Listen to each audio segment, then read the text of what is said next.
ஆச்சி gulab jamun mix வழங்கும் மணிச் செய்திகள். இணைந்து வழங்குபவர்கள் அரசன் சோ.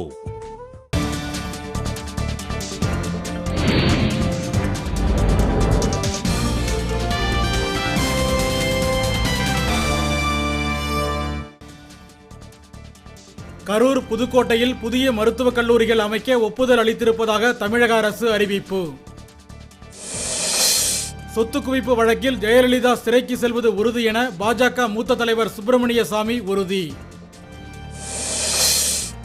வறட்சி நிதியிலிருந்து கலை நிகழ்ச்சிக்கு 8 லட்சம் ரூபாய் செலவு செய்த மகாராஷ்டிர அரசு, விவசாயிகள் அதிர்ச்சி.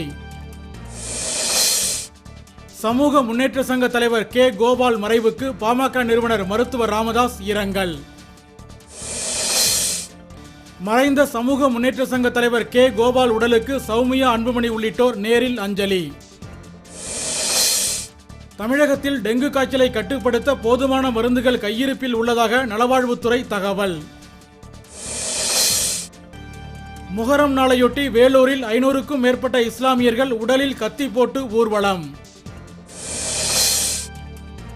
திண்டிவனம் அருகே சரக்குந்து மீது மகிழுந்து மோதிய விபத்தில் ஒருவர் உயிரிழப்பு, 4 பேர் படுகாயம். மின்கம்பி அறுந்து விழுந்ததால் சென்னை திருவள்ளூர் இடையேயான தொடர்வண்டி சேவை பாதிப்பு. புதிதாக தேர்ந்தெடுக்கப்பட்ட நடிகர் சங்க செயற்குழு உறுப்பினர்கள் இன்று சென்னையில் முக்கிய ஆலோசனை. ஆச்சி குலோப் ஜாமுன் மிக்ஸ் வழங்கிய மணிச் செய்திகள். இணைந்து வழங்கியவர்கள் அரசன் சோ.